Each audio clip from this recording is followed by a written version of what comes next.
বিশ্বাস করুন, আল্লাহ যদি কিয়ামতে কাউকে হিসাবের জন্য ধরেন, এক পাও নড়তে পারবে না, কেউ এক পাও নড়তে পারবে না। প্রশ্ন হবে, যৌবন কাটাইছো কোন পথে? জবাব দেওয়ার পথ রাখিনি। প্রশ্ন হবে, টাকা পয়সা কামাইছো কোন রাস্তায়? জবাব দেওয়ার রাস্তা রাখিনি। খরচ করেছো কোন পথে? জবাব দেওয়ার পথ রাখিনি। দিন শিখেছো যা, জ্ঞান অর্জন করেছো যা, বিতরণ করেছো কতটা, আমল করেছো কতটা, জবাবের পথ রাখি নেই। সুতরাং একটাই পথ আছে, আল্লাহুম্মা হাসিবনি হিসাবান ইয়াসীরা। আল্লাহ তাআলা আমার হিসাবটাকে সহজ করো। শিখাইছেন কে? রাসূলুল্লাহ। কে শিখাইছেন? রাসূলুল্লাহ। আল্লাহর কাছে দোয়া করো, আল্লাহ তুমি আমার হিসাবকে সহজ করো। সাহাবায়ে কেরাম প্রশ্ন করেছেন, ইয়া রাসূলুল্লাহ, সহজ হিসাবটা কেমন? নবী করিম সাল্লাল্লাহু আলাইহি ওয়াসাল্লাম বলেছেন, সহজ হিসাব হচ্ছে আল্লাহ যাকে মাফ করতে চাইবেন, এটা মনে রাখবেন, হিসাবের জন্য যারাকে ধরা হবে জাহান্নাম ছাড়া রাস্তা নাই। আর যাকে আল্লাহ মাফ করতে চাইবেন তাকে একটি পর্দার আড়ালে নিয়ে যাবেন। প্রশ্ন করবেন, বান্দা এই গুনাহ করছিলি? গুনার নাম নিয়ে জিজ্ঞেস করবেন। ইন্না লিল্লাহি ওয়া ইন্না ইলাইহি রাজিউন। কে জিজ্ঞেস করবেন? আমার মালিক। বলেন, কে জিজ্ঞেস করবেন? আমার মালিক, আমার রব। আকাশ আর জমিনের একচ্ছত্র মালিক, তার সামনে উপস্থিত হতে হবে। ফারদান, একা একই, মিছিল করে যাওয়া যাবে না, একা একা। আল্লাহ জিজ্ঞেস করবেন, এই পাপ করছো? তখন কলজা গলার কাছে চলে আসবে, আরো কয়েকবার মূর্তি ইচ্ছা করবে, লজ্জা ভয়তে আবার মূর্তি ইচ্ছা করবে, কিন্তু মৃত্যু তো আর হবে না। বান্দা বলবে, আল্লাহ করে ফেলেছি, আমি করে ফেলেছি, আমি তোমার কাছে ক্ষমা চাই। আল্লাহর নবী বলেন, বান্দা যখন কাঁদতে থাকবে, ফোপাতে থাকবে, কাঁদতে থাকবে আর ক্ষমা চাইতে থাকবে, আল্লাহ রাব্বুল আলামিন বলবেন, বান্দারে আমি তোমাকে ক্ষমা করে দিলাম, আমার জান্নাতে চলে যাও। আল্লাহুম্মা হাসিবনি হিসাবান ইয়াসীরা। আল্লাহ তাআলা বলেন, আল্লাহুম্মা হাসিবনি হিসাবান ইয়াসীরা। আল্লাহ তাআলা আমার হিসাবকে সহজ করো। আল্লাহর কাছে কানবেন, দোয়া চাইবেন, আল্লাহ তাআলা হিসাবকে সহজ করে দিবেন কিয়ামতের দিন। অপরাধ প্রবণতা কমাতে হবে, তওবা করতে হবে সব জিনিস থেকে। যারা ব্যবসা করেন, ওজনে কম দিবেন না, খাদ্যে ভেজাল দিবেন না, মিথ্যা কথা বলবেন না। তৈরি হয়েছে বাংলাদেশে, বলতেছেন জাপানি, বলেন এরকম। দরকারটা কি? যেটুকু লাভ হয় এটুকুনি বরকত হবে। মিথ্যা কথা বলবেন না, ঘুষ খাবেন না। সরকার আপনাকে চাকরি দিছে, আপনার বাড়ি ভাড়া দেয়, টেলিফোন বিল দেয়, চিকিৎসার পয়সা দেয়, অফিস দিয়েছে, গাড়ি দিয়েছে, এরপরেও আপনি জনগণের কাছ থেকে পয়সা নেন কেন? সন্ত্রাসী কি শুধু বলা হয় যারা পিস্তল পিঠের উপরে বা বুকের উপরে পিস্তল ঠেকাইয়া যারা চাঁদাবাজি করে, তারাই কি শুধু সন্ত্রাসী? না, ওরাও যেমন পিস্তল ঠেকাইয়া, মূল উদ্দেশ্য তো টাকা নেওয়া। মূল উদ্দেশ্য কি? পিস্তল ঠেকাই কয় বাইর করেন, কি বাইর করবো, আছে তাই বাইর কর। তেমন পিস্তল ঠেকাইয়া টাকার উদ্দেশ্যেই পিস্তলটা ঠেকায়। পিস্তল ঠেকাইয়া তা চাঁদাবাজি করা যদি সন্ত্রাসী তৎপরতা হয়, তাহলে ফাইল চাপা দিয়ে, ফাইল আটকাইয়া টাকা আদায় করা, এই অস্ত্র দিয়ে সন্ত্রাসী তৎপরতা চাইতো জঘন্য অপরাধ। অফিসের একটা ফাইল একটা টেবিল থেকে আরেকটা টেবিলে যেতে 14-15 দিন লাগে। কয় যে, স্যার এ ফাইলেও আজকাল একটু চাটা না হইলে ফাইল নড়ে না। সব জায়গায় পয়সা, হারাম। আপনি হারাম খাচ্ছেন, হারাম টাকা দিয়ে আপনার গায়ের রক্ত তৈরি হচ্ছে, আপনার বাচ্চা পয়দা হচ্ছে, হারাম পয়দা হচ্ছে। শান্তি নাই, শান্তি পাবেন না, ঘুম হবে না। সেই জন্য তওবা করার অর্থ এই না যে আপনি বারবার তওবা করতে থাকবেন আর অভ্যাস বদলাবেন না। কি বদলাইতে হবে বলেন তো? অভ্যাস বদলাইতে হবে। জমিনের আইল ঠেলবেন না। এই শহরে, সিলেট শহর ভালো, ঢাকায় খুলনায় দেখছি 1 বিঘা জমির জন্য সুপ্রিম কোর্ট পর্যন্ত দৌড়ায়। এখানে মনে হয় এগুলি করে টরে না। আচ্ছা, আপনি যখন মরবেন কতখানি জায়গা পাবেন বলুন? 3.5 বিঘা জায়গা পাবেন। আর 1 বিঘা জায়গার জন্য সুপ্রিম কোর্ট পর্যন্ত দৌড়াইতেছেন, খুনাখুনি করতেছেন। আহারে, কি বদবখতি! কাজেই জমিনের আইল ঠেলবেন না, চুরি করবেন না, ডাকাতি করবেন না, মিথ্যা বলবেন না, ওজনে কম দিবেন না, মানুষকে ভাগি দিবেন না। শিক্ষিত লোকেরা ভাগি দেয়। মানুষ বলে যে শিক্ষা যখন বাড়বে তখন অপরাধ প্রবণতা কমবে। এখন তো দেখি শিক্ষা যত বাড়তেছে অপরাধ প্রবণতাও তত বেশি বাড়তেছে। রাস্তা কাঁচা, হাঁটতে পারি না। রাস্তা যদি পাকা হয় আর ইমান যদি কাঁচা হয়, রাস্তা পাকা ইমান কি কাঁচা। আর রাস্তা পাকা হয়েছে, আগে চুরি করতে গেলে তাড়া খাইয়া কাদার মধ্যে আটকে যাইতো, আর অমনি ঘাট ঠাইসে ধরা যেত কাদার মধ্যে। এখন তো রাস্তা পাকা, ইমান কাঁচা। বাড়িতে যা ছিল লুটপাট করছে, আপনি দেখার আগেই মোটর সাইকেলে চড়ে ভো করে চড়ে গেলে ধরতেও পারবেন না। ইমান যদি হয় কাঁচা, রাস্তা যদি হয় পাকা, এতে লাভ নেই। ইমানদারে আগে পাকা বানাইতে হবে। তার অর্থ এই নয় যে আমি উন্নয়নের বিরুদ্ধে কথা বলতেছি, উল্টা বুঝেন না। শিক্ষা যত বাড়তেছে অপরাধ প্রবণতাও তত বাড়তেছে। আপনি স্কুলে দেখেন, এই যে এখন যে নার্সারি স্কুল আছে না, নার্সারি প্লে গ্রুপ, এতটুকুন বাচ্চা, তার বই এতগুলো, বাচ্চার চাইতে বইয়ের ওজন বেশি। ওগুলোর জন্য আবার বাড়িতে প্রাইভেট মাস্টার রাখতে হয়। কথা পড়ে কাগজ উল্টাবে কেমনে, পেন্সিল ধরবে কেমনে, ওটার জন্য প্রাইভেট মাস্টার 3000 টাকা দিতে হবে তাকে। আমরা তো যখন ছোটবেলায় পড়াশোনা করেছি, ছোটবেলা বা যদ্দূর পড়ছি, প্রাইভেট মাস্টার কারে বলে আমরা চিনি না। আপনারা চিনতেন? আমাদের কোনো দরকার হয়নি, আমরা বুঝিনি প্রাইভেট মাস্টার লাগবে কোন কামে। তো প্রাইভেট মাস্টার লাগতেছে কেন? এই জন্য লাগতেছে যে স্কুলে যে টিচার শিক্ষকতা করতেছেন তিনি পাঠদান সঠিকভাবে করছেন না। যদি পাঠদান সঠিকভাবে করতেন তাহলে প্রাইভেট টিচার রেখে যারা সরকারি চাকরি করে মধ্যবিত্ত লোক, তাদের বাজারের টাকা কমাইয়া কমাইয়া আপনারে পয়সা দিয়া এইভাবে করে ছেলেমেয়েরা লেখাপড়া শিক্ষার দরকার ছিল না। তাহলে আপনি স্কুলে ভাগি দিচ্ছেন, আপনি কলেজে ভাগি দিচ্ছেন, ইউনিভার্সিটিতে ভাগি দিচ্ছেন, ঠিক মতো পড়াচ্ছেন না। হসপিটালের চিকিৎসা যদি সঠিকভাবে হতো তাহলে প্রাইভেট ক্লিনিকের দরকার হতো না। যে দুইটা জিনিস সব থেকে নন প্রফিটেবল হওয়া উচিত ছিল, সেই দুইটা জিনিস সব থেকে বেশি প্রফিটেবল হয়েছে, একটা এডুকেশন আর একটা ট্রিটমেন্ট। আবার ছাত্র ভর্তি করতে যাবেন, সেখানে যুদ্ধ রীতিমতো, ডোনেশন দিতে হবে, চাঁদা নেবে, ওটা সুন্দর নাম রাখছে ডোনেশন। জি, ঘুষ বলা নিষেধ, ওটা ঘুষ না, এটা হচ্ছে বকশিস। তা আবার রোজার দিন একজনে ঘুষ খাওয়ার অভ্যাস, তো টাকা নিয়ে গেছে একজনের, স্যার এই যে, আরে বেটা রোজার দিন তুমি এইটা আমার হাতে দাও, বেয়াদব। স্যার আপনি এটা ছাড়া তো কাজ করবেন না বলেছেন। কয়েকদিন রোজার এই হাতে করে নেওয়া যায়? এই ড্রয়ার খুলে ড্রয়ারের মধ্যে ধুয়ে যায়। অভ্যাস না বদলান, আর যদি খালি কান্দাকাটি করেন আল্লাহ মাফ করো মাফ করো, কিছু হবে না। খামো খাই, অভ্যাস বদলাইতে হবে, জীবনটারে বদলাইতে হবে। জীবনটারে কি করতে হবে? বদলাইতে হবে, জীবনটাকে বদলাতে হবে। এই কথাগুলি বিগত 31 বছর 32 বছর এই সিলেটের ময়দানে বলা হয়েছে কোরআন থেকে। জীবন বদলান, আসুন আমরা সবাই জীবন বদলাই।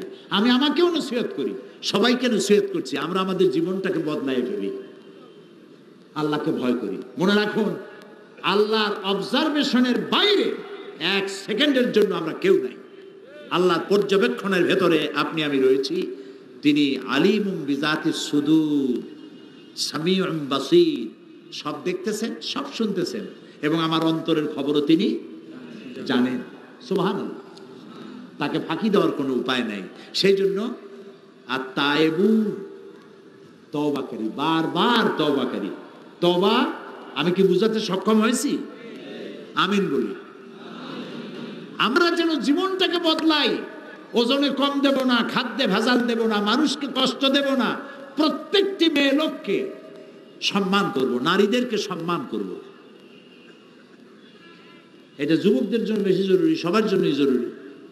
দেখা যায় মেয়েদের কলেজ ছুটি হয়েছে, girls college, girls high school ছুটি হয়েছে, কতগুলো পোলাপান মাথায় এত বড় চুল, হাতে মোবাইল, ধিন ধিন করে নাচতেছে, গেটের সামনে এতিমের মতো খাড়াই রয়েছে। আরে বাবা, তুমি ওখানে গেছো কেন? অন্যের মেয়েকে তোমার নিজের আপন বোন বা মায়ের মতো দেখতে পারো না? নারীদেরকে সম্মান করতে শেখো। হিন্দু, খ্রিস্টান, বৌদ্ধ প্রত্যেকটি মানুষকে সম্মান করো। আমার কোরআন তাই শেখায়। আমার কোরআন বলে কারো দেবতাকে গালি দিও না, কারো দেবতাকে গালি দিও না, কারো মন্দির, কারো প্যাগোডা, কারো গির্জা ভেঙে দিও না, কারো উপাসনালয়ের গায়ে হাত দিও না। প্রত্যেক ধর্মের প্রতি মর্যাদা রক্ষা করো, সম্মান বোধের সৃষ্টি হোক মানুষের প্রতি মানুষের। আল্লাহ রসুল বলেছেন, আল খালকু আয়ালুল্লাহ, গোটা সৃষ্টি জগৎ আল্লাহর পরিবার। সুবহানাল্লাহ বলেন, সুবহানাল্লাহ বলেন। পিঁপড়া থেকে শুরু করে হাতি, টুনটুনি পাখি থেকে ঈগল পাখি, চেলাপুটি থেকে তিমি মাছ, সমস্ত সৃষ্টি জগৎ আল্লাহর পরিবারভুক্ত। সুতরাং কোনো মানুষকে, কোনো প্রাণীকে কষ্ট দিবেন না। মানুষের প্রতি সম্মানবোধ, নারীর প্রতি সম্মানবোধ, মানুষের প্রতি শ্রদ্ধাবোধ। মান লাম ইয়ারহাম সাগীরানা ওয়া লাম ইউআক্কির কাবীরানা ফালাইসা মিন্না। রাসূলুল্লাহ বলেছেন, যে ব্যক্তি বয়স্কদেরকে সম্মান করে না, ছোটদেরকে স্নেহ করে না, সে আমার দলভুক্ত নয়, আমার উম্মত নয়। সোজা কথা। আমরা কি ছোটদেরকে স্নেহ করতে পারছি? না, পারিনি। মসজিদের মধ্যে বাচ্চা দেখলি, ভাই এই দূর দূর দূর। আরে ভাই, ওটা তো কোনো বিশেষ প্রাণীর বাচ্চা না, ওটা তো মানুষের বাচ্চা। এমন ভাবে চোখ গরম করে ওই বাচ্চা বাড়ি যায়, কয় মা, মসজিদে আমি আল্লাহর কসম জীবনে আর যাবো না। এইটা কি করা উচিত হয়েছে বলেন আপনি? ওরে আপনি আদর করবেন, প্রয়োজনে পকেটে 3-4টা চকলেট নিয়ে যাবেন। বাচ্চা যদি মসজিদে দেখেন, নামাজ পড়ে বেরোবার সময় ওরা একটা চকলেট দিবেন। বাচ্চা মনে করবে ভালো তো, মসজিদে আসলেই তো চকলেট পাওয়া যায়, ও মসজিদের অভ্যাস হবে। আপনি তো সর্বনাশ করছেন।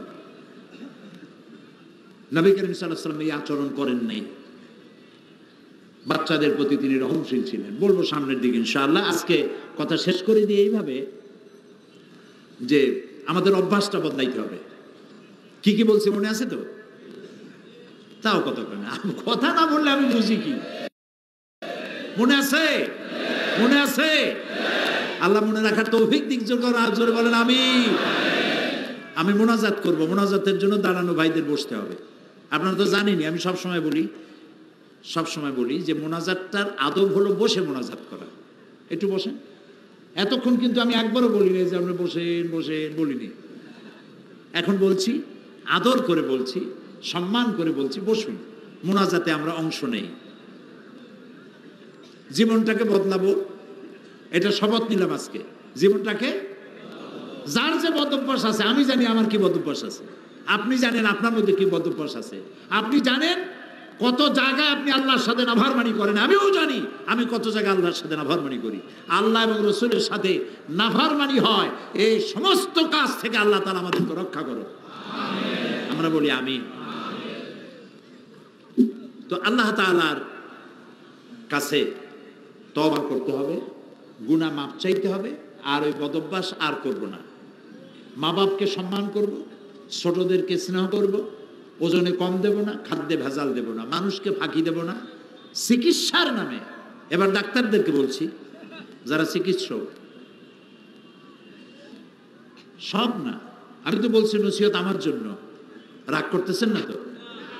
যারা চিকিৎসক, আননেসারি রোগ হয়েছে একটা, 2-4টা ট্যাবলেট দিলে হয়, কিন্তু তার কাছ থেকে পয়সা আদায় করা দরকার। সেই জন্য কফ পরীক্ষা করতে হবে, ইউরিন, স্টুল, ব্লাড, এগুলি সব টেস্ট করতে হবে। আর টেস্ট করার জন্য নির্দিষ্ট একটা জায়গায় পাঠানো হয়, অমুক জায়গায় যাবা, তার মানে ওই জায়গায় একটা কমিশন আছে। তো আপনি তো ভালো কাজ করতে পারলেন না, আপনি মানুষ, আল্লাহ আপনারে একটা চিকিৎসার মতো মহৎ সেবা করার একটা যোগ্যতা আল্লাহ আপনাকে দিয়েছেন। সুবহানাল্লাহ। কত মলিন মুখ, আপনার হাতের ছোঁয়ায় আল্লাহর রহমতে হাসি ফুটে। সুবহানাল্লাহ। মা বাপ বাচ্চা নিয়ে আসে, রুগী নিয়ে আসে, মুখ মলিন, আরে বাঁচবে কিনা। ডাক্তারের একটু আদরে ছোঁয়ায়, ডাক্তার যদি একটু ভালো ব্যবহার করে, কি হয়েছে, ভালো হয়ে যাবে ইনশাআল্লাহ, আল্লাহ আল্লাহ করেন। তবে মনে রাখবেন ওষুধে কিচ্ছু হবে না, আল্লাহর রহমতে হবে, আপনি তো ভালো হয়ে যাবেন, এত চিন্তা করেন কেন। এগুলি বলতে হবে। আর নামাজ পড়বেন, আল্লাহ আল্লাহ করেন।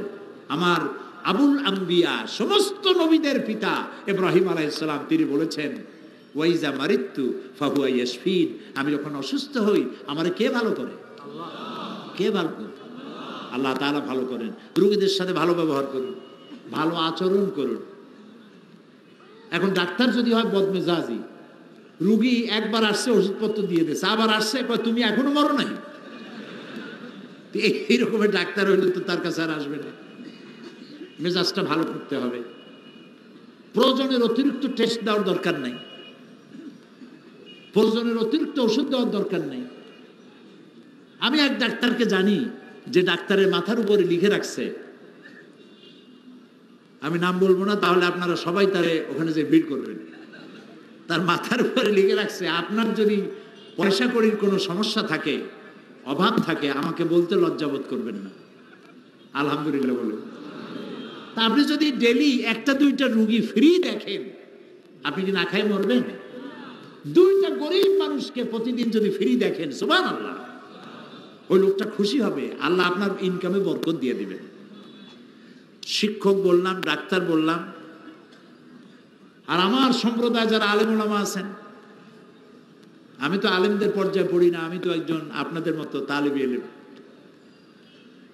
তারাও মানুষকে উপদেশ দিবেন, নিজেও উপদেশটা নিজেও পালন করবেন, এবং কোনো কিছুর বিনিময় নয়, উদ্দেশ্য থাকবে আল্লাহর রহমত কামনা করা এবং মানুষকে হেদায়েত করা, এটাই থাকবে উদ্দেশ্য।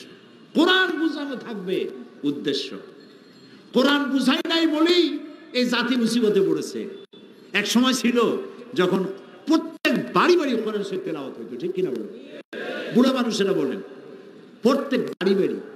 আমার আব্বা আমাকে বলতেন ছোটবেলায়, আমি যেখানে থাকতাম, বলতেন যে এরকম আওয়াজে পড়বা, আমি যেন আমার রুমের থেকে শুনতে পারি, ফজরের পরে এই আওয়াজে পড়বা, আমি যেন শুনতে পারি তুমি তেলাওয়াত করতেছ। তার মানে আমি যেন না ঘুমাই, তেলাওয়াত পড়া বাধ্যতামূলক প্রত্যেক মুসলমানের বাড়ি। এখন সেই তেলাওয়াত নাই। আমি কি সত্য বললাম? সেই তেলাওয়াত নাই, সেই কোরআন শরীফ শেখারও মত নাই।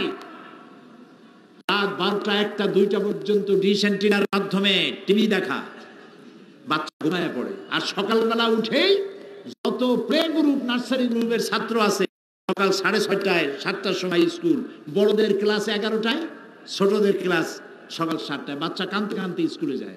তার মানে সেজন্য কোরআন শরীফ পড়ার সময় না পায়। আবার প্রস্তাব উঠেছে কোরআন শরীফ ইস ধর্ম, এটা ঐচ্ছিক করা হবে, বাধ্যতামূলক করা হবে না। ওই যে মাওলানা আবু তাইব সাদপুরি সাহেব বলেছেন, ক্লাস 9-এ গিয়ে সে কি পড়বে? ক্লাস 8 পড়ার পর তো আর আলহামদুলিল্লাহ পড়ার কথা আর মনে থাকবে না। তো মরার সময় মানুষ যখন মরবে, তখন কোরআন শরীফ পড়ার জন্য মৌলবীদের ডাকা হয়। ছেলেটি কি ডাকে? ডাকে। মৌলবী সাহেবরা ওই মরা লাশের পাশে গিয়ে কোরআন শরীফ পড়ে। আপনি আমারে বুঝান, এই মরা মানুষটা কি শুনতেছে তেলাওয়াত? শুনতেছে? কোরআন কি বলে? কোরআন কি বলে? মরা মানুষের শুনতেছে কোরআন? শুনতে পাচ্ছে না। কেন শোনাচ্ছেন? কেন মৌলবী সাহেবকে ডাকছেন মরা মানুষকে কোরআন শোনাইতে? আর এখন যদি মৌলবী সাহেবরা এই চিন্তা করে ওখানে যান যে 1000 টাকা দিলে ভাগে পাবো কত, আমি বিনীতভাবে মাপ চাই, আমার উপর রাগ করবেন না। ওনারা যদি এই ভাগের চিন্তা করেন, 1000 টাকা দিলে ভাগে পড়বে 50 টাকা, এই চিন্তা যদি করেন, তেলাওয়াতে কোনো সওয়াব হয় নাই। সওয়াব যখন হয় নাই, তখন মুদ্দারে পাবে কি? এক মৌলবী সাহেবের দাওয়াত দিয়েছে এক জায়গায় মিলাদ শরীফ পড়বার জন্য। মিলাদ শরীফ পড়িয়া এরপরে তিনি দোয়া করতেছেন, আল্লাহ তাআলা এই যে মিলাদ শরীফ পড়লাম, আদম আলাইহিস সালামরে দাও, নূহ আলাইহিস সালামরে দাও, ইব্রাহিম আলাইহিস সালাম, সমস্ত নবীদের দাও, সাহাবীদের দাও, আলেমদের দাও, মোমেন মোমেনাত সবাইরে দাও। দিয়া তারপরে বাড়িওয়ালার বাপের নাম কইছে যে আল্লাহ তার বাপেরও দাও। এখন মিলাদ পড়া মোনাজাত শেষ, কই চিনি টিনি কই, কোন কিছু খাওয়াবেন না? কই কি খাওয়াবো? এক খতম মৌলুদ শরীফ পড়ি আদম থেকে শুরু করে এই পর্যন্ত সবাইরে তুমি দিছো, আমার বাপে ভাগে পাইছে কি? কাজে যে সব বাজানগো দিছ ওইখানে যে খাও, আমি খাওয়াবো না। এখন কোরআন শরীফ নিজে শেখেন নাই, আহারে মরলে পরে কোরআন শুনিয়া লাভ নাই। রাসূলুল্লাহ বলেছেন, মুমূর্ষ অবস্থায় কোন মুমূর্ষ রোগীর পাশে বসে কেউ যদি সূরা ইয়াসিন পড়ে, আল্লাহ রাব্বুল আলামিন তার মৃত্যুর আযাবকে কমায় দিবেন। সেটা তো পড়লো না আপনার ছেলে, পড়তে তো জানে না, পড়ার নাই তো। ছেলে পড়তে জানে না, মেয়ে পড়তে জানে না, তারা কাঁদতেছে, ছেলেও কান্দে, মেয়েও কান্দে, বাপও কান্দে, মায়ও কান্দে, সবাই কান্দে, কান্দে লাভটা কি? কোনো লাভ নাই। আহারে জানাজা ওই কোরআন শরীফ পড়াইলেন তাও ভাড়া করিয়া, জানাজা পড়াইলেন একজন ইমাম সাহেবরে দিয়া, আপনার ছেলে আপনার জানাজাটা পড়াইতে পারলো না। আপনি মুদ্দার ফাঁকি দিচ্ছেন, আপনিও ফাঁকিতে পড়ছেন। যত জানাজা পড়ছেন সমস্ত জানাজায় দোয়া জানেন না। কথা কি ঠিক বলছি? আল্লাহু আকবার বলার পরে, প্রথম আল্লাহু আকবার বলার পরে কি দোয়া পড়তে হয়, তারপরেরটা কি পড়তে হয়, তারপরেরটা কি পড়তে হয়? যদি বলি কয়জনে জানেন, হাত উঁচা করেন, তাহলে হাত কি কম উঠবে না বেশি উঠবে? কম উঠবে, সেই জন্য উঠাইতে বললাম না। তা আপনি মুদ্দারে ফাঁকি দিচ্ছেন না, এই ফাঁকিতে আপনি নিজেও পড়বেন, আপনার জানাজাও এরকম ফাঁকি মার্কা জানাজা হয়ে যাবে। নাউযুবিল্লাহি মিন যালিক। কোরআন শরীফ শিখুন, কোরআন শরীফ শিখুন, বাচ্চাদেরকে কোরআন শরীফ শিখান। আরো কত অবহেলা! ইংরেজি শিখায় যে মাস্টার, অঙ্ক শিখায় যে মাস্টার, সারেগামা পাদানিশা সাদের লাভ, এগুলা যে শিখায় তার বেতন ৩,০০০ টাকা, ৫,০০০ টাকা প্রত্যেক মাসে। আর কোরআন শরীফ যে শিখায়, মৌলভী সাহেবের ৬০০ টাকা বেতন, ৬ মাস বাকি।